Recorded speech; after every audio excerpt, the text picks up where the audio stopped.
The hearing will come to order. Welcome.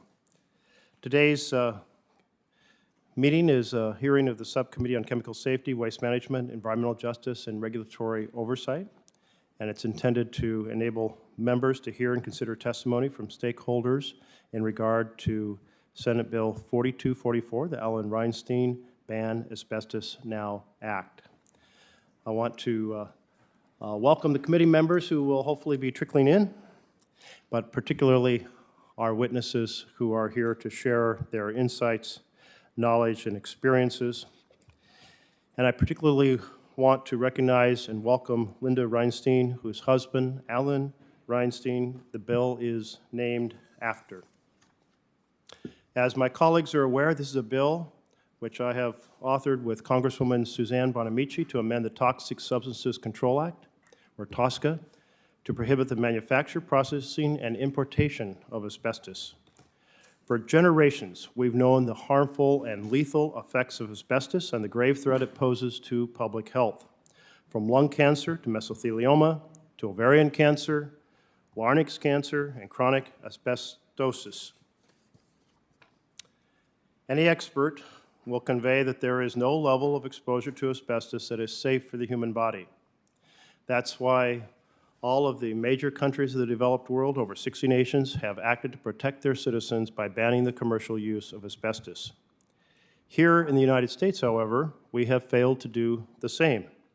And because we failed to do so, too many of our fellow Americans are forced to sit at a loved one's bedside, watching as they become another victim of these deadly fibers.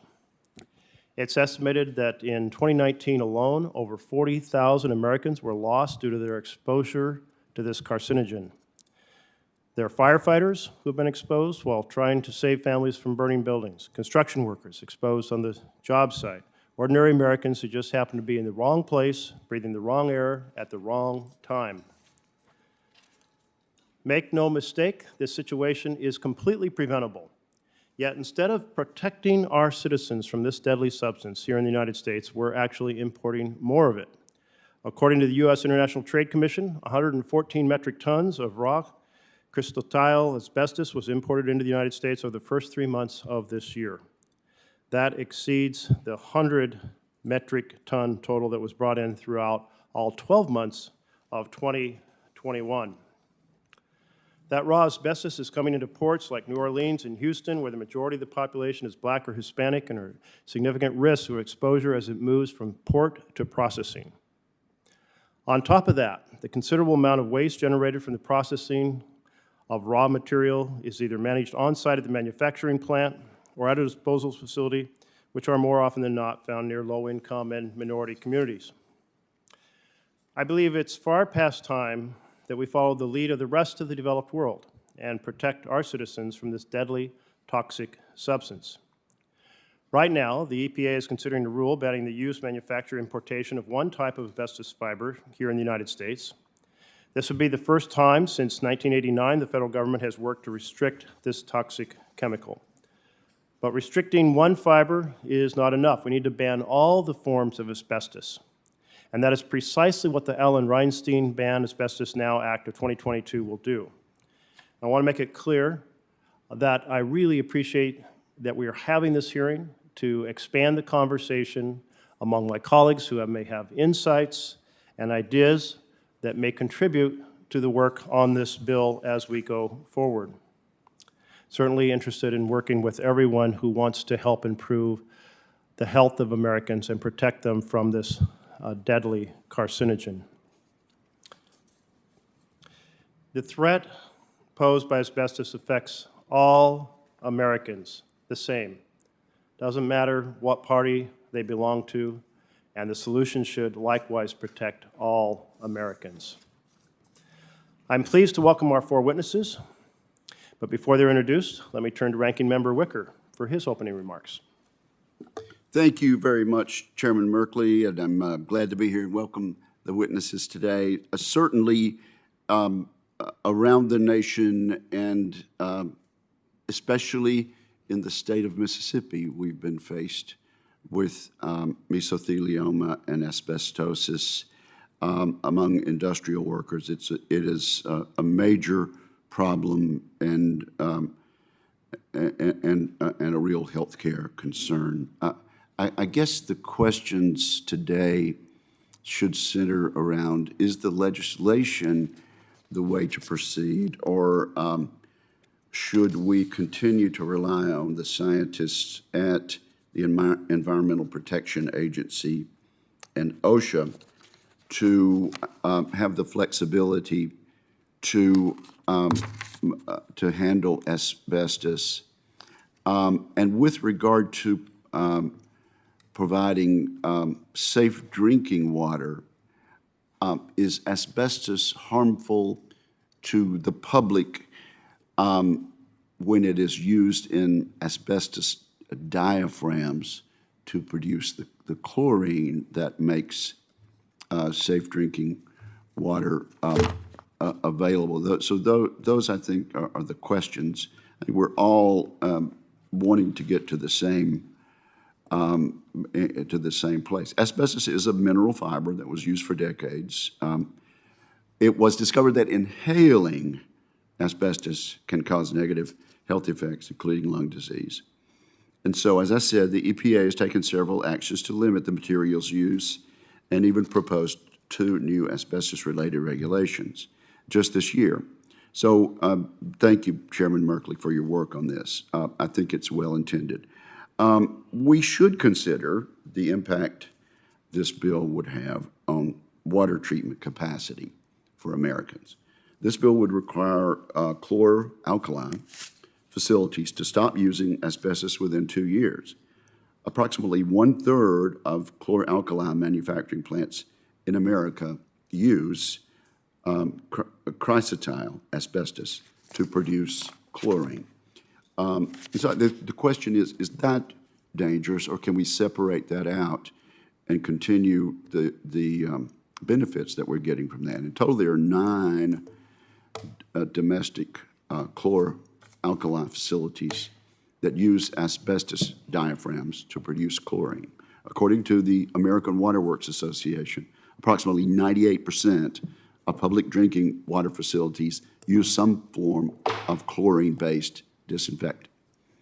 During this time of runaway inflation and supply chain challenges, any effort that would limit the supply of chlorine would be harmful for water utilities and their ratepayers, who would ultimately absorb huge price increases.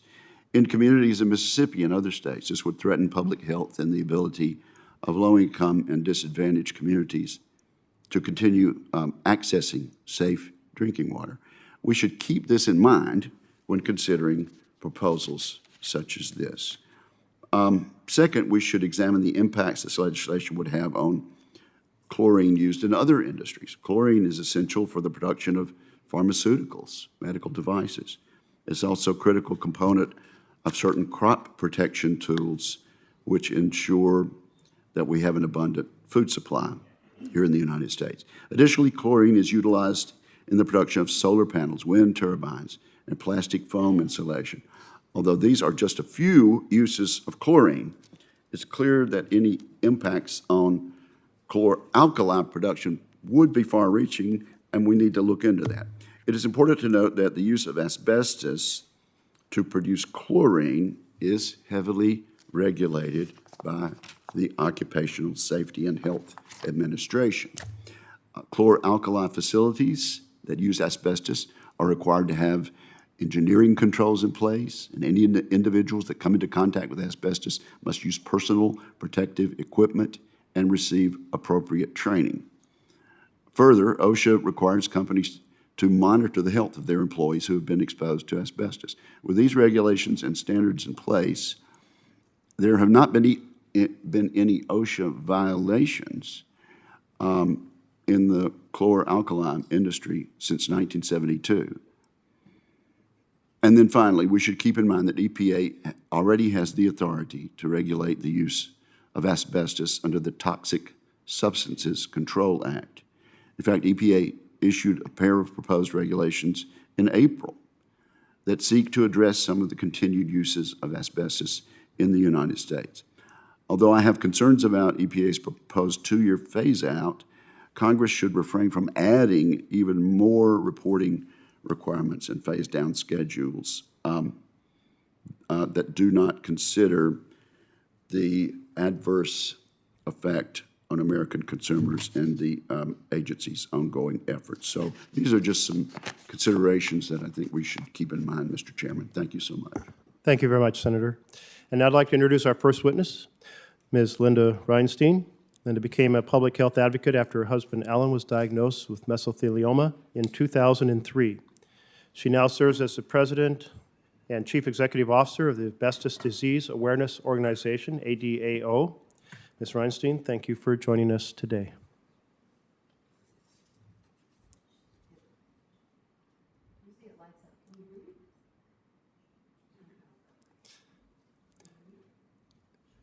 Please go ahead and present your testimony. So good morning. It's an honor to testify today in support of S-4244, the Alan Reinstein Ban Asbestos Now Act of 2002 RBAN, introduced by you, Senator Merkley. And I want to thank all of the members and their hardworking staff for making this important hearing possible. To be clear, I'm neither a lobbyist nor an attorney.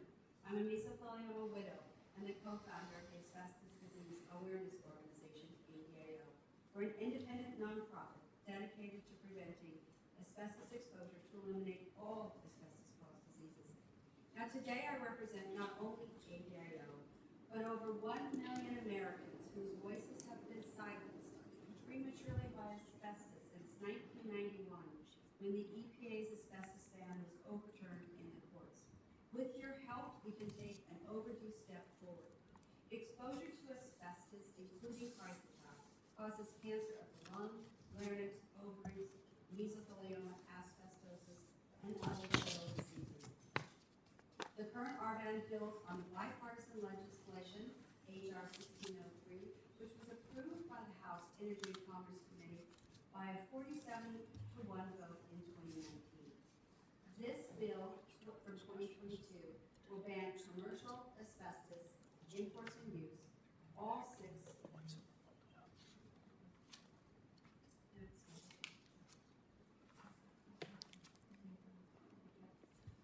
deadly asbestos fibers, the living amicable asbestos, establishes a right to know where imports are used, and creates an educational outreach program.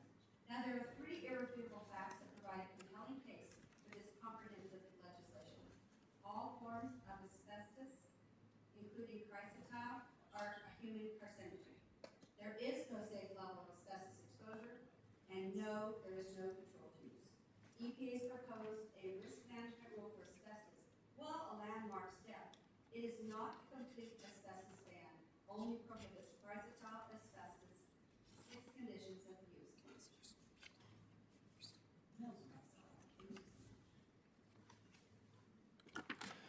Is that working? Okay, great. Since the EPA Much better. Okay. Okay, thank you. We got Sorry. the Thank you very technological much. fix here.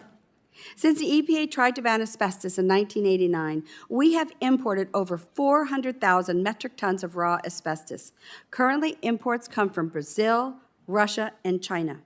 Now, as seen in this chart with the blue bars on the far right, the chlor-alkali producers have emerged as the only importer of raw asbestos, as the construction, automotive, and other industries have embraced alternatives. Presently, there are only 3 companies, Olin, Occidental Chemical, and Westlake Chemical Corporations, using asbestos diaphragms at a mere 8 plants. In this chart, you can see the dramatic reduction of asbestos diaphragm as the industries transition to membrane technology. In fact, globally, 83% of the plants producing chlor-alkali use the membrane technology. Now, you're going to hear from the industry that transitioning to non-asbestos technology could place the safety of drinking water at risk. This is an exaggeration and a distraction. According to the excellent EPA economic analysis, drinking water treatment is a minor use of chlorine. In this slide, you can see that larger quantities of chlor-alkali output are used in profitable manufacturing of PVC, vinyl, plastics, and other end uses. Now, Olin and Occidental have in the last year announced the reduction and/or closures of asbestos diaphragm units, decreasing the production of over 800 tons of chlor-alkali chemicals, citing economic considerations. Now, we strongly encourage bipartisan dialogue to develop a phase-out schedule that is expeditious, one that protects public health, and meets the practical needs of all stakeholders. Americans need and deserve legislation that bans asbestos to protect public health. With RBAN, we can avoid time-consuming, unproductive litigation and finally end our reliance on this deadly chemical. And on a personal note, I'm honored that this life-saving legislation is named after my late husband. My daughter Emily was just 10 when Alan was diagnosed with mesothelioma. He opted for a radical procedure to remove his left rib, resect his left lung, strip off his pericardium, and surgically replace his diaphragm in hopes for more time with us. Alan fought a hard 3-year battle, but mesothelioma patients rarely win. Alan died 3 short years later with Emily and me by his side. Now, this bill represents the hundreds of thousands of Allens who have lost their lives to preventable diseases. We urge you to pass RBAN and start protecting public health and saving lives right away. So many organizations have stepped up in the early announcement of your bill, like APHA, PERG, NRDC, CEH, and so many others. I want to thank you for your time today. I look forward to answering your questions, and my 19-page written testimony is online and has details and citations. Thank you. Thank you very much. And with your permission, we'll submit the entire testimony for the record. Okay, great. Thank you. I'd now like to introduce our second witness, Dr. Danny Wu. Dr. Wu is the Chief Medical Officer of the International Association of Firefighters. You're now recognized for your opening statement. Thank you, Chairman Merkley. Ranking Member Whitaker, Subcommittee members. Good morning. We'll make sure the microphone is working. Good morning. Good Is that morning. better? Yes. I'm Dr. Wu, Chief Medical Officer of the International Association of Firefighters, IAFF. Once, I had a plan, become a firefighter paramedic, gain some experience, and then go to medical school as soon as possible. However, I fell in love with the firefighter's mission of service to mankind and stayed for the next 30 years, becoming a division chief at a major fire department. I also became a member of FEMA Search and Rescue. My dream of becoming a doctor never left me, though, so I kept studying and eventually received my medical doctorate and a master's in public health. Presently, I have the distinct honor to serve my brother and sister firefighters at the IAFF, which represents more than 328,000 firefighters and EMS personnel in all 50 states, protecting more than 80% of the U.S. population. We are our nation's protectors against all hazards, 24 hours a day, 7 days a week. IAFF General President Edward Kelly sends his regards and regrets being unable to be here. Preventing cancer is one of his cornerstones, and thus, he sincerely appreciates your commitment in protecting firefighters from asbestos. Alarmingly, cancer is now a firefighter epidemic and the leading cause of line-of-duty deaths. In 2019, 75% of such deaths were due to cancer. Numerous studies show that firefighters have a significantly higher cancer incidence than the general population, and many have shown asbestos to be the cause. Asbestos is a proven carcinogen. At any emergency where asbestos is present, its fibers will become airborne to be inhaled by firefighters, or these fibers will settle on their skin, uniforms, gear, equipment, and apparatus. And when firefighters return to the firehouse, they'll unknowingly bring this killer back with them and be silently and continuously re-exposed. As a fire chief, I know that any emergency of any magnitude that disturbs structures in any way is a potential asbestos exposure. As a FEMA search and rescue doctor, I've experienced this on a massive scale at 9/11, the largest asbestos job in the world. While the tower stood, their asbestos was allegedly safe, but then the attack happened.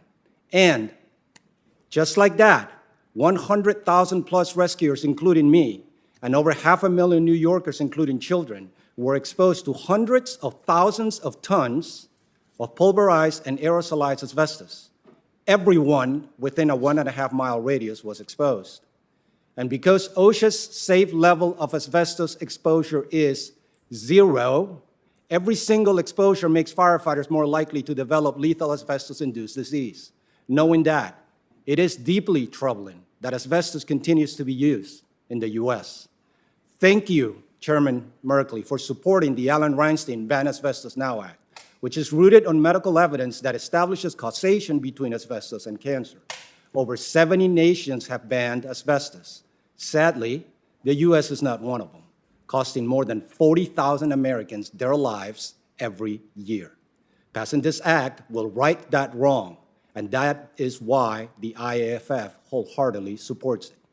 As for legacy asbestos, currently, the EPA focuses only on asbestos' present uses. However, it must also address legacy asbestos, as it is required to do by law. We thank you again, Chairman Merkley, for working with us to address this danger.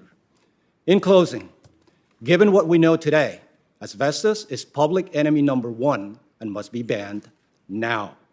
If you had ever seen someone die from asbestos-induced mesothelioma, like me, you would have banned this poison years ago. Asbestos proponents argued that the application of asbestos is safe, yet they'll never state that the asbestos itself is safe. Why? Because asbestos is not a possible or a probable carcinogen. It is a known carcinogen. My fellow firefighters and I, who answered the call to help on 9/11, are the poster children for exposure to allegedly safe turned certainly unsafe asbestos. Again, OSHA says 0 exposure. That latency period will bring us an asbestos-induced cancer epidemic in the future. We cannot change the past, but all of you can prevent similar future tragedies simply by banning asbestos today. Oftentimes, doing the right thing is unclear. Fortunately, that is not the case today. With asbestos, just listen to your heart. The answer is already there. I close with a verse. For there is no greater love than to lay your life down for a friend. Firefighters are willing, and often do, lay their lives down not for friends, but for total strangers. We owe it to them and their families to ban their killers like asbestos now. Thank you. May God bless America and all the firefighters who protect her. Thank you very much for your testimony, Dr. Wu, and for your service and the service of all of our firefighters. Thank you. And now we'll turn to Mr. David Boone, who is the General Manager of the Copiah Water Association in Copiah County, Mississippi. We're now ready for your opening statement. Good morning, Chairman Merkley, Ranking Senator Wicker, and members of the subcommittee. It is an honor to testify before the subcommittee regarding one of the most significant public health concerns affecting every person in the country, the public's drinking water safety. I am David Boone, the General Manager of Copiah Water Association in rural Mississippi, a nonprofit and locally governed organization that provides public drinking water to our 2,400 customers and an industrial park. I have 34 years of experience in the water industry, and I'm here also representing the Mississippi Rural Water Association, which has a member of 1,050 communities with public drinking water systems, and the National Rural Water Association, which has a membership of approximately 31,000 communities with public drinking water systems across the country. Our member communities and drinking water utilities have the very important public responsibility of supplying the public with safe drinking water and sanitation at home, work, and public spaces every second of every day, all the while complying with all applicable U.S. Environmental Protection Agency regulations. On behalf of every small and rural community in Mississippi, I want to take this opportunity to personally thank you, Senator Wicker, for all your help and support from passing a number of bills to provide us with technical assistance that helps us comply with all federal water regulations, to help us secure funding for the numerous water infrastructure projects throughout the state, and supporting the training and employment of new water operators entering the water workforce. Thank you, Senator Wicker. I'm here before you today because my public drinking water supply in Copiah County, Mississippi, like nearly all other 49,680 community drinking water systems in the country, depends on chlorine-based disinfection to ensure that our drinking water is safe for the public to drink. The killing or deactivation of potentially deadly pathogens, viruses, bacteria, and other microbes by chlorine-based disinfection is the most fundamental and essential part of public drinking water treatment. There is no alternative disinfection treatment that is as effective, safe, or affordable as chlorine. We purchase approximately 10 150-pound canisters of chlorine gas each month to meet the demand. Unfortunately, when I put the order in 2 months ago, our local chlorine distributor informed us that they were out of chlorine. This problem caused a bit of a local panic as many of our neighboring drinking water suppliers were facing the same lack of supply. And we could not find another chlorine distributor in the state. If we did not find an alternative source of chlorine, we all would have been forced to issue boil water notices to the public, resulting in a public health crisis for our affected communities. After an aggressive search, we found a chlorine supplier in Tennessee. However, this solution came at a high cost to our community. Our monthly supply of chlorine gas has almost tripled in price. It's now over $4,000 compared to less than $1,500 just 2 years ago. We have been forced to pass on the increased cost to our local customers in the form of rate increases. In a rural community with such a high percentage of people living at or near poverty level, any rate increase is unaffordable for many residents. We managed to limit the most recent rate increase to 14% for now. However, even with this relatively small rate increase, we're seeing adverse public health impacts. For the last 2 months, we have witnessed approximately double the number of households that can no longer afford to pay their water bills. Our already financially strapped water utility has been forced to develop alternative payment plans for an increasing number of distressed customers. We often hear about many low and fixed income households choosing to pay their water bill using funds that would have been previously used for food, medicine, or other necessities. The adverse consequences of rate increases on our low and fixed income neighbors is the most pressing concern for our locally elected volunteer board of directors. These public servants have the very challenging responsibility of keeping a safe water supply operating and at the same time keeping the water service affordable for the most vulnerable households. Moreover, we are facing more unplanned expenditures and likely rate increases resulting from the current lack of a stable chlorine supply. Chlorine costs and supply are becoming a major factor in the sustainability of the Copiah Water Association and many thousands of drinking water utilities across the country. So you can understand our concern when we hear of circumstances that may have the potential to decrease supply and increase the price of chlorine. For the pandemic, water and wastewater utility operators were designated as essential emergency personnel by the federal government. We could not have protected the public health and provided safe drinking water without an adequate chlorine supply. In closing, Mr. Chairman, I would like to thank you again for allowing the voice of small and rural drinking water utilities, which make up about 90% of the country's just over 49,000 community drinking water systems, to participate in this hearing. I'm very happy to answer any questions. Thank you very much, Mr. Boone, for bringing that perspective to bear. And now we'll turn to Mr. Robert Simon, who serves as the American Chemistry Council's Vice President of Chemical Products and Technology Divisions. We're ready for your statement. Thank you. Chairman Merkley, Ranking Member Wicker, and members of the subcommittee. My name is Robert Simon, and I'm testifying today on behalf of the American Chemistry Council. I'm here to reinforce our industry's commitment to the safe management of chemicals and also to share information about the use of chrysotile asbestos in the manufacture of chlorine and caustic soda. I want to be very clear. Our industry supports the effective regulation of asbestos. One of the things that is worth noting here is that underneath the Toxic Substances Control Act, EPA, Environmental Protection Agency, has banned the vast majority of uses of asbestos. This is included in 2019 underneath the newly modernized Toxic Substances Control Act, significant new use rules for an additional 19 categories. So we're making some progress, and some of those restrictions help address the issues that the panel here today has raised. As part of EPA's ongoing review of all uses of asbestos now underneath the new Toxic Substances Control Act, it's worth noting that they have identified that there are only very few remaining uses. One of those is the use of asbestos diaphragms in chlor-alkali production. As an industry, we support the responsible use of chrysotile asbestos for chlor-alkali manufacturing.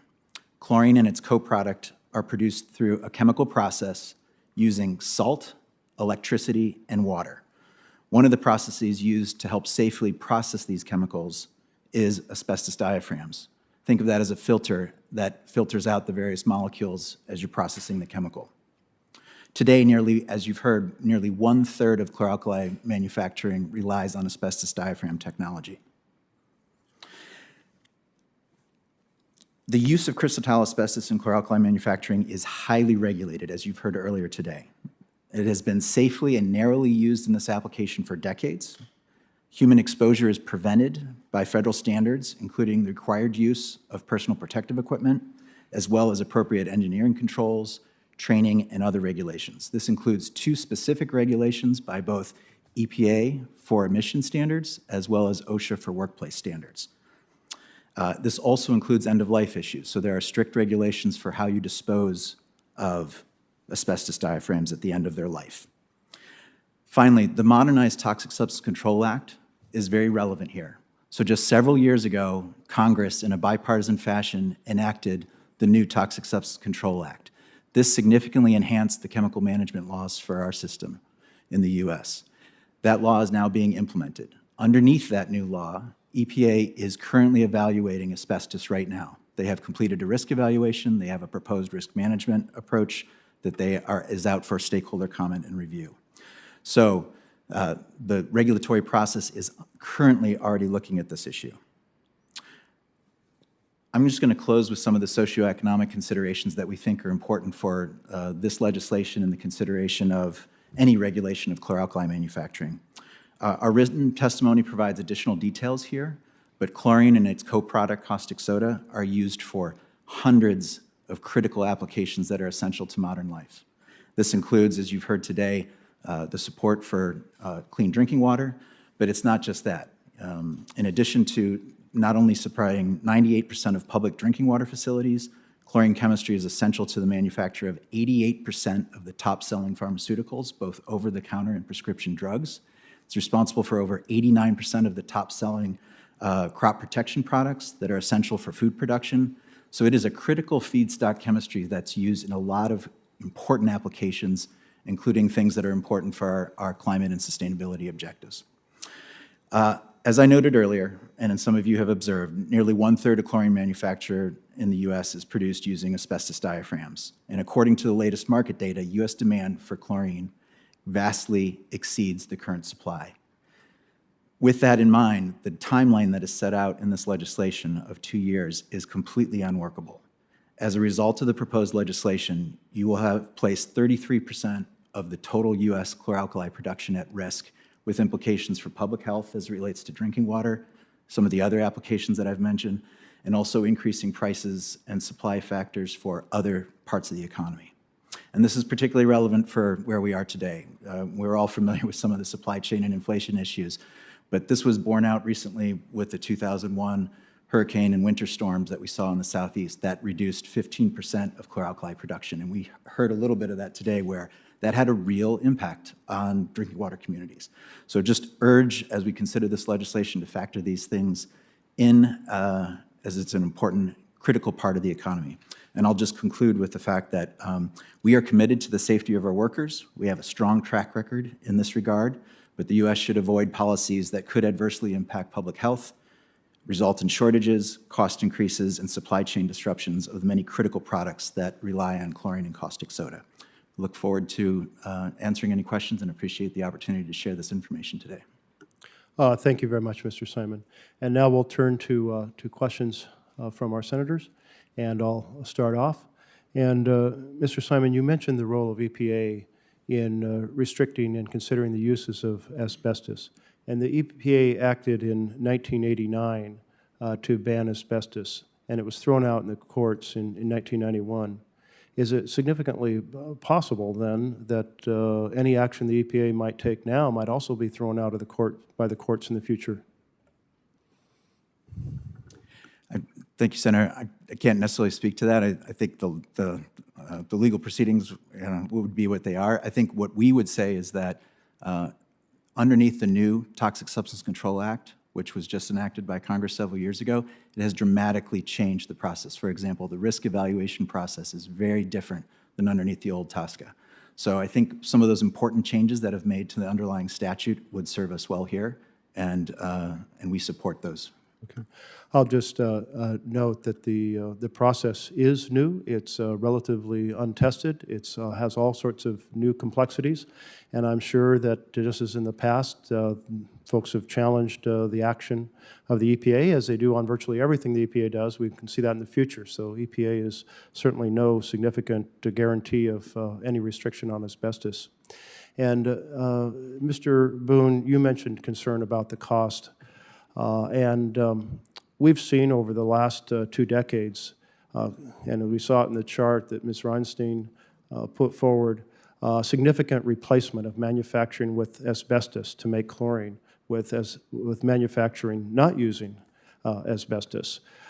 Is there any indication that the chlorine gas that is produced with cell membrane, non-asbestos cell membrane, is more expensive than the chlorine gas that is purchased from asbestos diaphragm manufacturing? Mr. Chairman, I do not know how chlorine is made. And, you know, we don't know the chlorine that we purchase, whether it's made with the membrane or with asbestosis. We have no idea. We just know about the availability and the cost of it throughout the industry. And so we're seeing that supply has decreased and the cost has increased throughout the entire industry. Yeah. Thank you very much. And Mr. Simon explained that the storm that damaged the manufacturing had that impact. But indeed, if the chlorine gas was more expensive, then the industry would not have converted over to that because they wouldn't have been able to sell their chlorine gas. So I'll just provide the answer for the benefit is it's not more expensive. It's a commodity. And the industry has been moving towards, on its own, for its own economic reasons, moving away from the asbestos diaphragms to the non-asbestos cell membrane. Ms. Reinstein, simple question. How big a risk does asbestos pose to the public? Well, to be clear, there is no safe level like Dr. Wu has been talking about. What we're seeing now is cross-contamination and lots of misinformation. So with legacy asbestos in homes, schools, and buildings, and products coming in from overseas and elsewhere, asbestos remains a huge risk. I think we also have to identify the fact that there are many pathways of exposure. It is not just the engineering-controlled chlor-alkali plants. There are many people in fence-line communities that unload from the dock, work with it being distributed to the plants, also disposal. We have to look holistically at the entire ripple of asbestos that impacts Americans.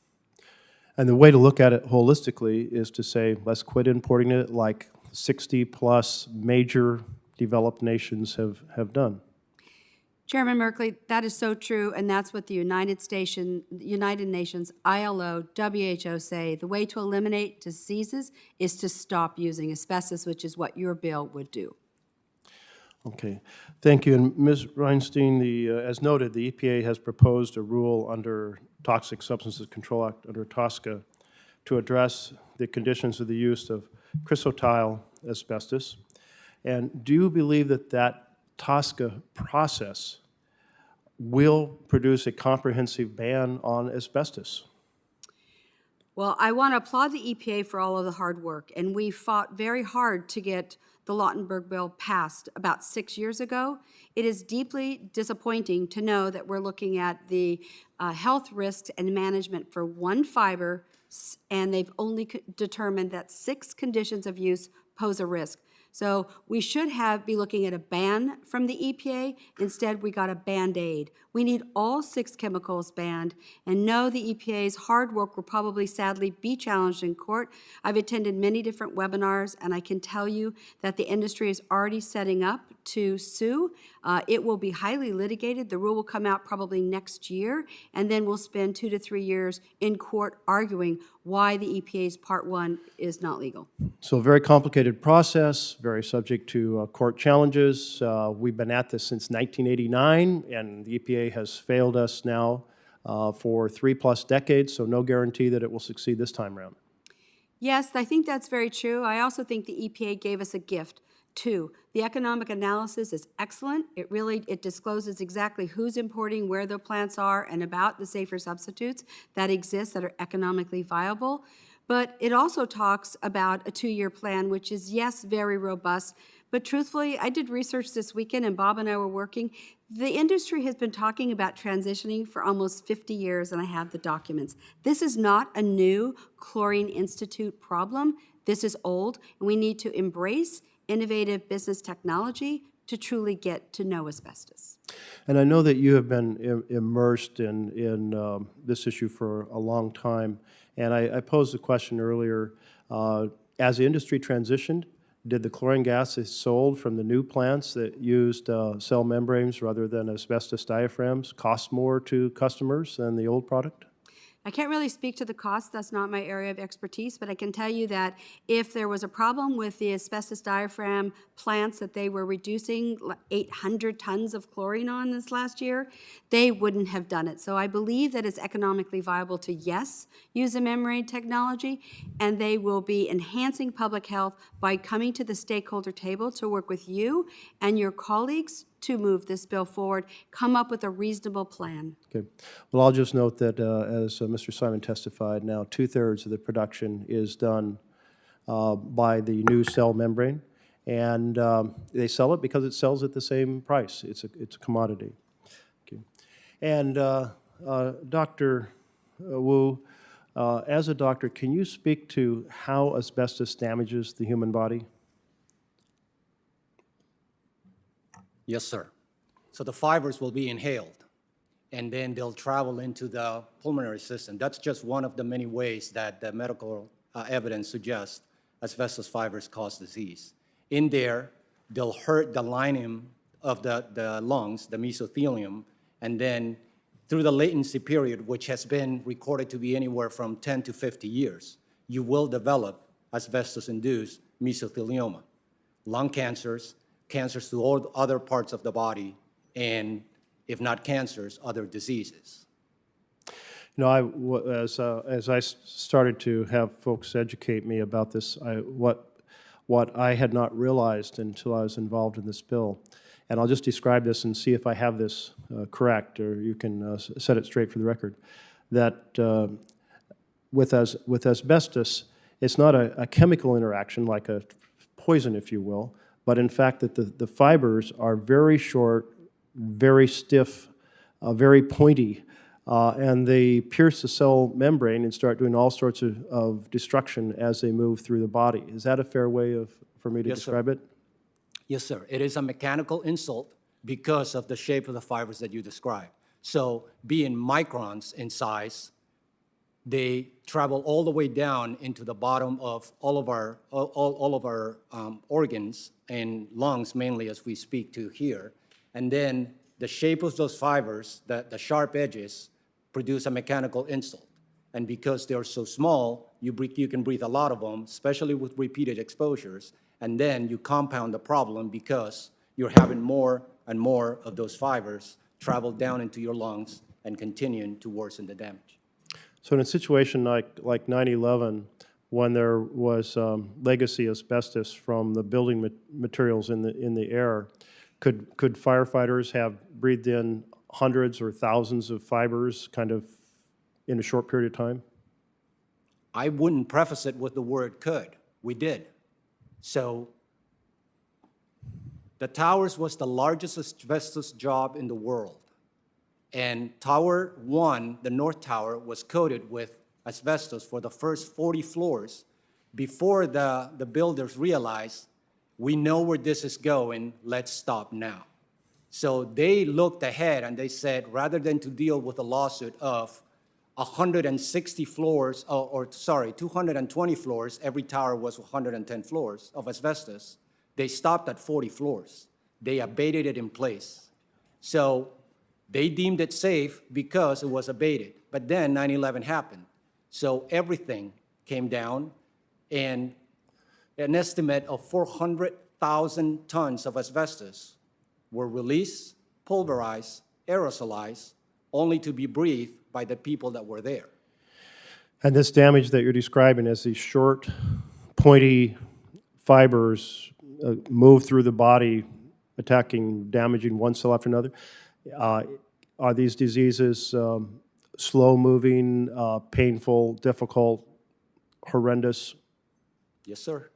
If you figure, let's talk about lung cancer or mesothelioma, the latency of it being 10 to 50 years.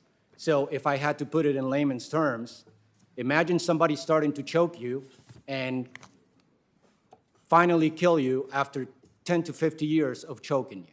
So there is a decrease of quality of life. It's not just the end of life that we're talking about.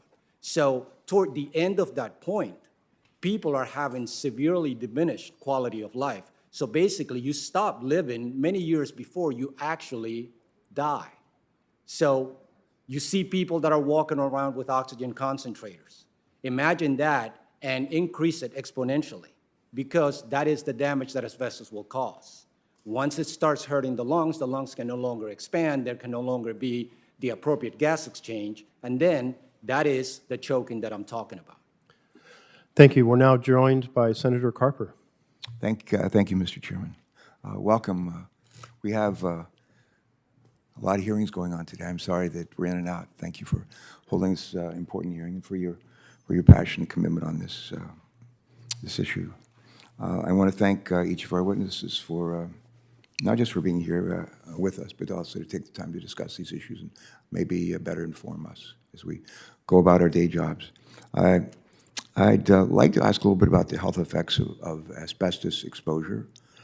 Senator Susan Collins of Maine, Republican from Maine, as you may know, and I are co-sponsoring something called the Federal Firefighter Fairness Act of 2021.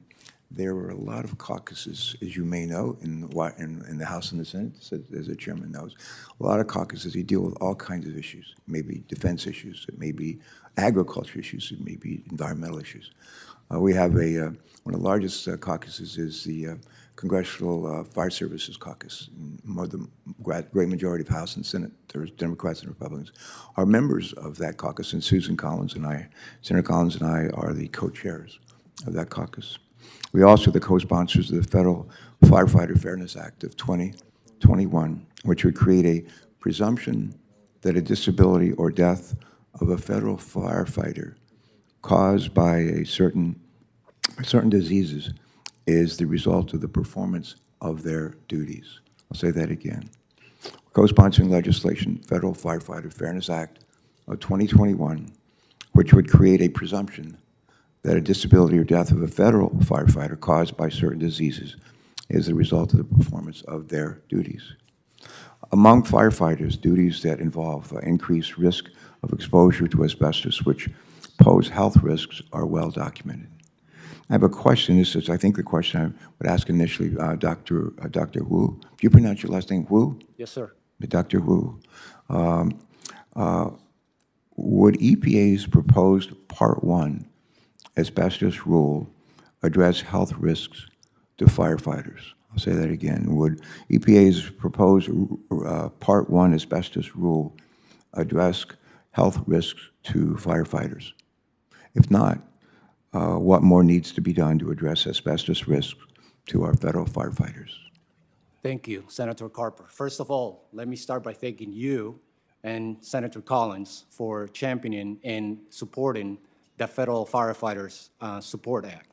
Because, as you know, there is presumptive legislation in 49 out of 50 states for this disease and cancers that firefighters get that are now known to be occupationally acquired. The federal government, sadly, does not have that presumption, and you and Senator Collins are trying to change that. For that, we thank you. Right now, as it stands, federal firefighters have an impossible burden of proof. They have to prove, in order to get their earned workers' compensations, which fires they went to throughout their entire careers that gave them the cancer that they're seeking benefits for. That is impossible to meet. As somebody that was there for 30 years, I've been to one, I've been to 1,000. How do you tell me, pick the one where you got sick? Other than 9/11, I can't tell you with proof positive to any other emergency scene that I've been at that had asbestos, but I'm sure there was. So as to the EPA, I am not familiar with what they propose, but I am familiar with what they're doing now. Currently, they're focusing their efforts on regulation that only deals with current uses of asbestos. That is great. If I can put it in firefighter lingo, that is great to prevent the progression of a fire. But it does nothing to address the fire that is already there. That is legacy asbestos. So what we need the EPA to do, and again, Chairman and Senator, we thank you.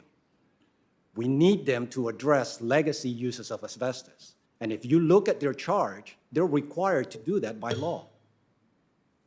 Thank you, Doctor. I'm going to follow that up with a related question. Part 2 of EPA's risk evaluation for asbestos will include, I'm told, among other things, a description of legacy uses and methods of disposal of asbestos, and an evaluation of the risks posed by other types of asbestos fibers, in addition to a word I can barely pronounce, chrysotile. Is that chrysotile? I think that's correct. EPA must publish its final Part 2 risk evaluation by December 1st, 2024.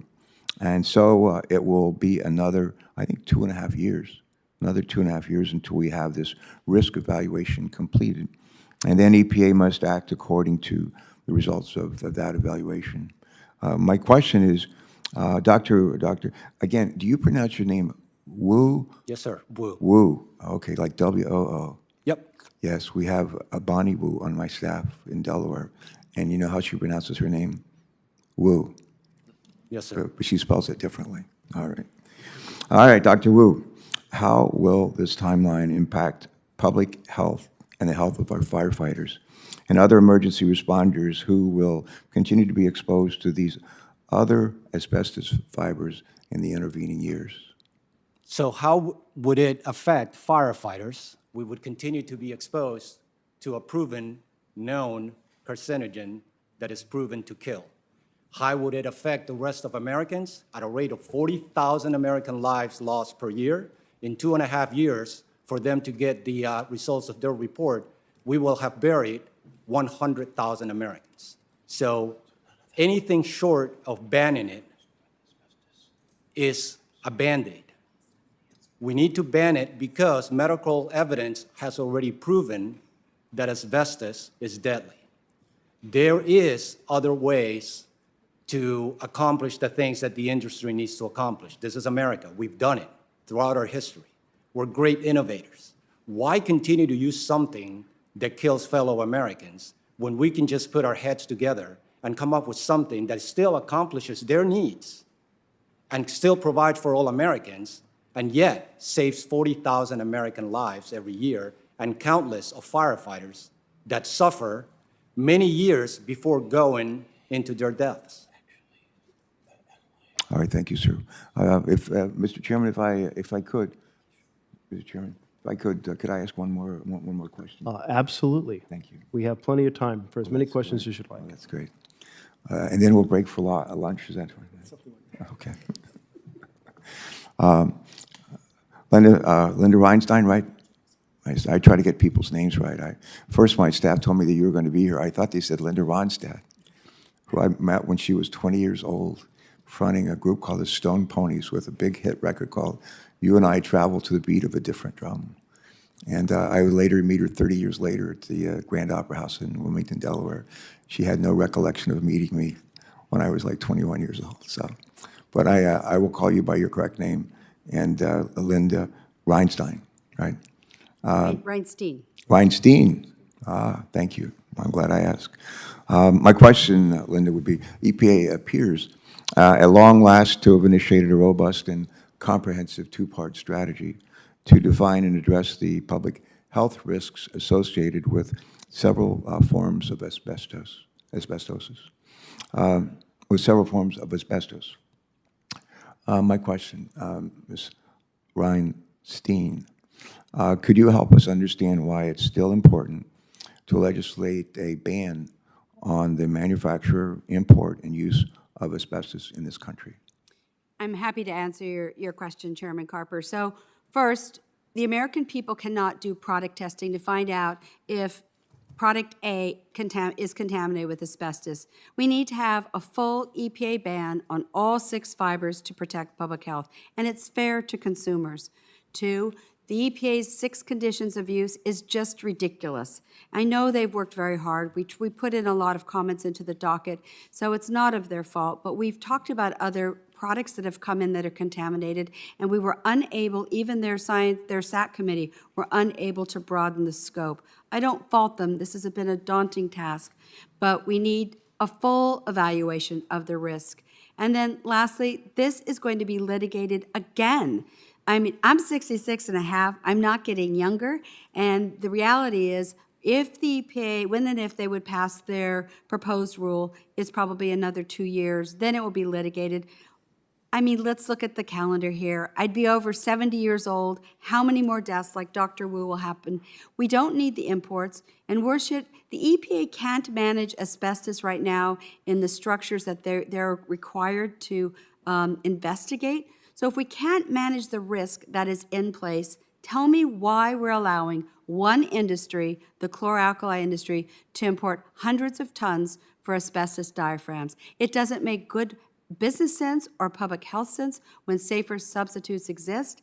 And lastly, I think it's important to look at the patient and the family.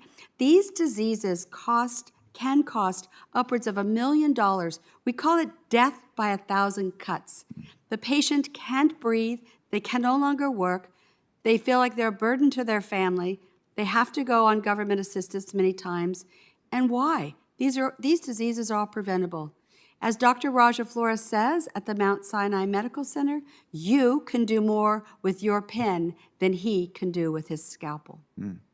Well, I understand. I'll conclude with this thought.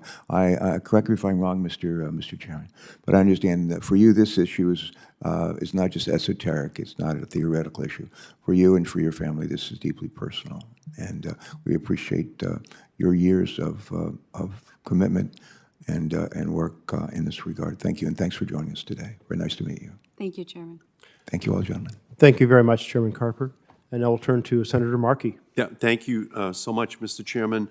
Yeah, I agree with Senator Copper. We have to ban all types of asbestos. Just makes no sense that we're not going to do that. We have to catch up to the rest of the world on this. It's just so important. We're making some progress at the EPA, but we just have to move so much faster than we have. My staff director in Boston in the 1980s, Joe Zampatella, his father, Joe Zampatella Sr., was the president of the Asbestos Workers of Massachusetts. And Joe Zampatella Sr. passed away from his exposure to asbestos in 1985. And I'll never forget all those asbestos workers who were at that funeral, all of them having been exposed without any real protections, without any real understanding of what they were doing to themselves and then to their families. And it still claims tens of thousands of Americans each year. And I just think that it's important for us to ban all of it, and we have to move forward. And Mrs. Reinstein, I've known you for years, and I'm grateful for your longstanding advocacy and partnership on this issue. And I thank you for being a fighter for all the families out there who have been experiencing the grief and crisis due to asbestos exposure. Dr. Hu, do you agree that it's important for the health of firefighters and other populations to address the legacy issues and disposal of all types of asbestos? Senator, yes. Yeah, thank you. A little bit of expansion.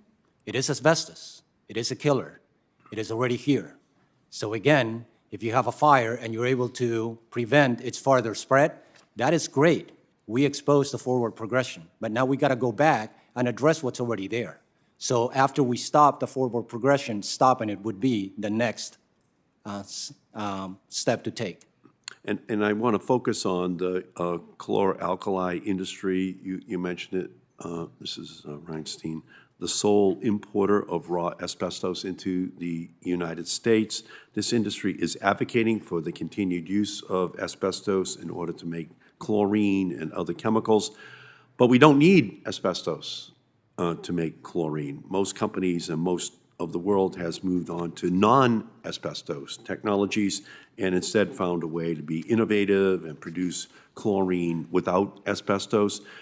Besides, for the 3 remaining companies that do use the asbestos process, they have been permanently shutting plants because they aren't cost-effective. So, Mrs. Reinstein, the industry has known about this problem for decades. There was a big discussion about it as we were passing the toxics bill back in 2016.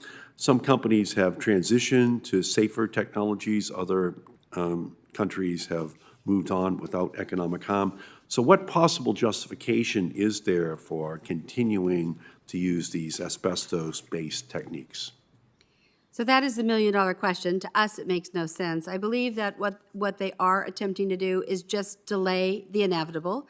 They know safer substitutes do exist. They're unable to import the right fiber type to use in the industry, and it is shunned to import asbestos.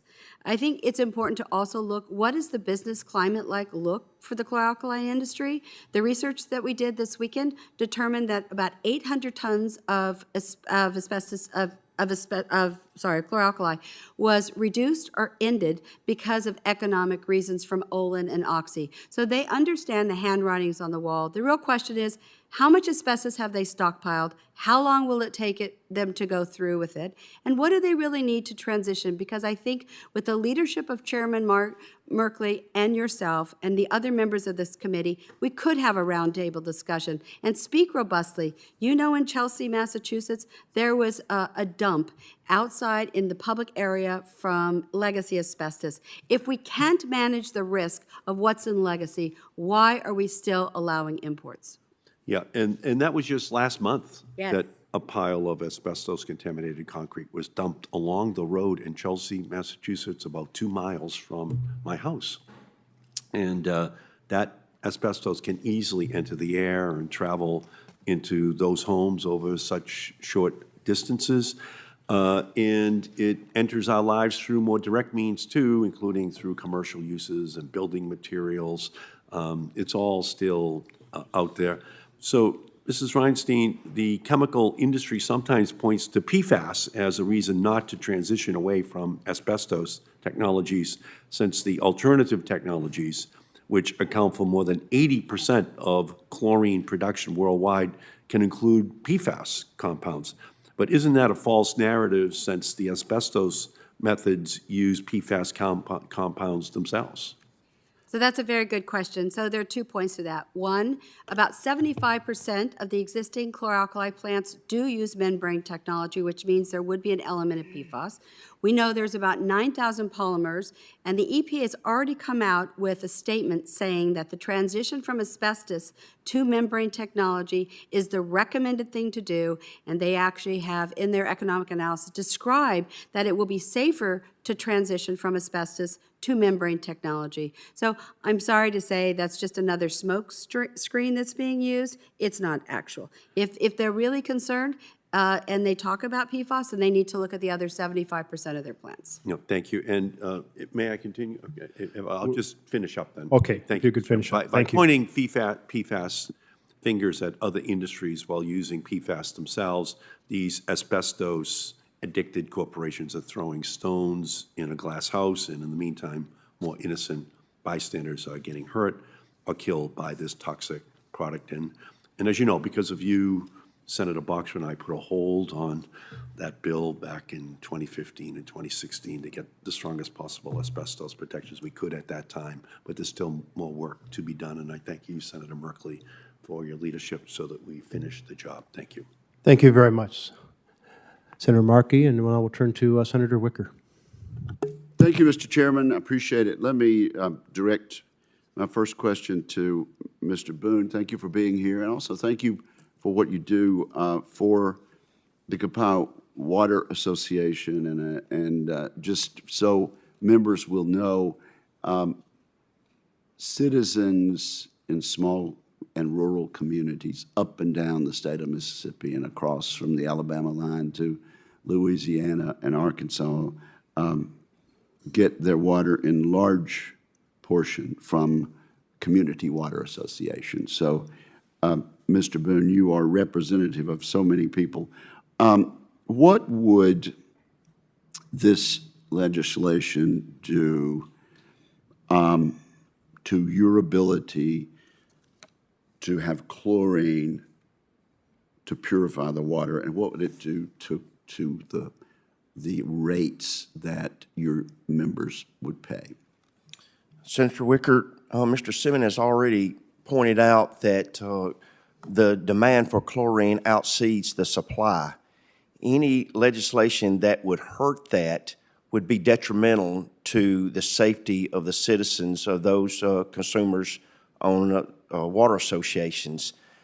Chlorine gas is by far the most effective disinfection that we have, and any cause that would have us not be available to get it or the price increase would be detrimental to many water associations and its customers.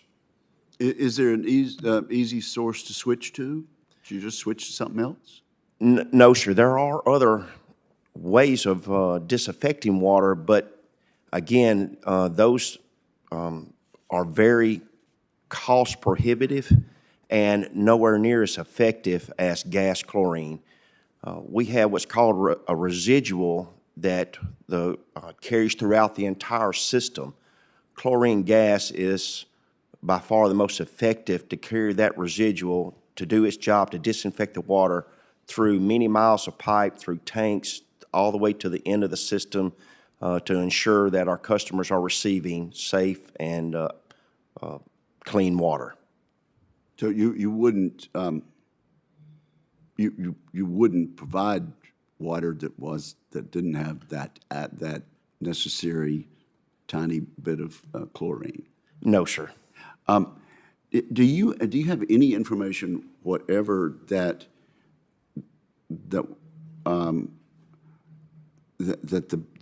the asbestos diaphragm filter is at all harmful to water? No, we do not. Okay. No, we do not. Mr. Simon, well, first of all, Mr. Chairman, let me submit at this point, ask unanimous consent to submit into the record 3 letters that further detail the issue that water utilities and other industries would face if the supply of chlorine were constrained. 1 letter is from the National Association of Clean Water Agencies, representing public wastewater agencies of all sizes. Another is from the American Water Works Association and the American Association of Metropolitan Water Agencies, representing drinking water systems that collectively serve over 80% of the country. And the 3rd letter is from the U.S. Chamber of Commerce. Without objection. Now, Mr. Simon, I'll let you follow up. We've heard testimony from Mr. Boone about the impacts to water utilities of limiting the domestic supply of chlorine. Of course, if we can get chlorine some other way, we need to do that. I'm happy to do it if it doesn't cause people not to be able to afford the water. But what about the harm this would do to other industries? And could you give us some examples? Sure. Thank you, Senator. Just real quick, there are some very legitimate issues that have been raised today. I want to be very clear. The use in chlor-alkali is very different and is not relevant for some of the issues that we've talked about. We've made a lot of progress to address some of those issues, and we want to continue to do that. We just want to recognize that very different use. The use in chlor-alkali is heavily regulated. It's been used for decades. Second, we also have an ongoing review underneath the new Toxic Substance Control Act, so if there's additional issues here, we have a process for dealing with that. But to your point, Senator, the socioeconomic impacts of this legislation, which would impose a 2-year ban within 2 years on chlor-alkali production, is completely unworkable. So it will have a significant impact on availability for drinking water, availability for pharmaceuticals, availability for crop protection chemicals, and hundreds of other products that rely on chlorine. Chlorine is a key feedstock, as well as its co-product, caustic soda. So it will have a significant impact, and you have to overlay that on top of where we are in the economy in terms of current inflation pressures and current supply chain constraints. It's just unworkable, and it will have those socioeconomic impacts. Our feedback to the committee in the subcommittee is, as you're considering these policies, please take into account these important socioeconomic considerations because they're very relevant, and we factor those into our business.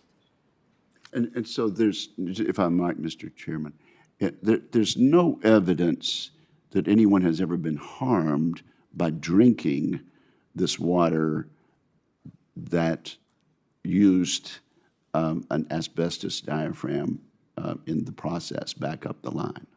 No.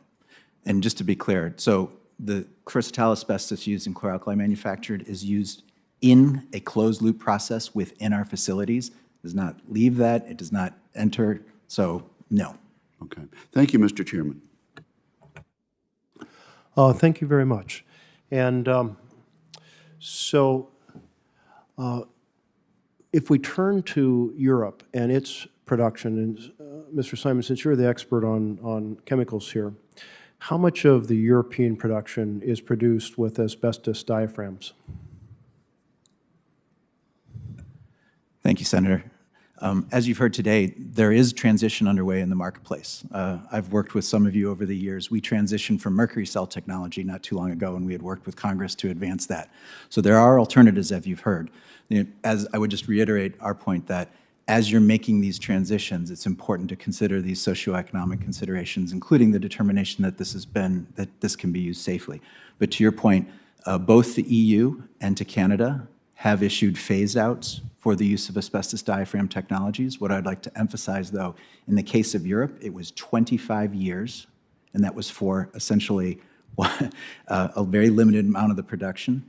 And also in Canada, that was 11 years, and that was for one facility. So these socioeconomic considerations are very relevant here. And while the industry is under transition, factoring those into any policy is absolutely critical. Yeah. And you also heard the testimony about Occidental and Olin announcing that they are shutting down their asbestos diaphragm units. Why have the companies that have transitioned in the last 2 decades here in the United States, they've transitioned from asbestos diaphragms to membranes that do not have asbestos, how have they succeeded in the marketplace? You're not contending that their product is more expensive or they wouldn't be able to sell it, right? So they've done quite well. 2/3 of the manufacturing has already transitioned. Thank you, Senator. So just to be clear, there is a very significant economic cost for the transition. So while there are replacement technologies, one, they're not inexpensive, and they are not a drop-in replacement. So this requires complete redesign of manufacturing facilities.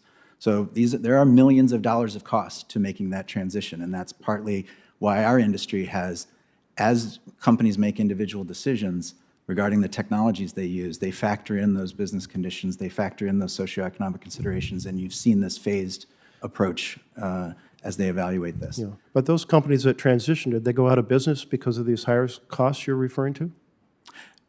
Not that I'm aware of. No, they took over 2/3 of the industry.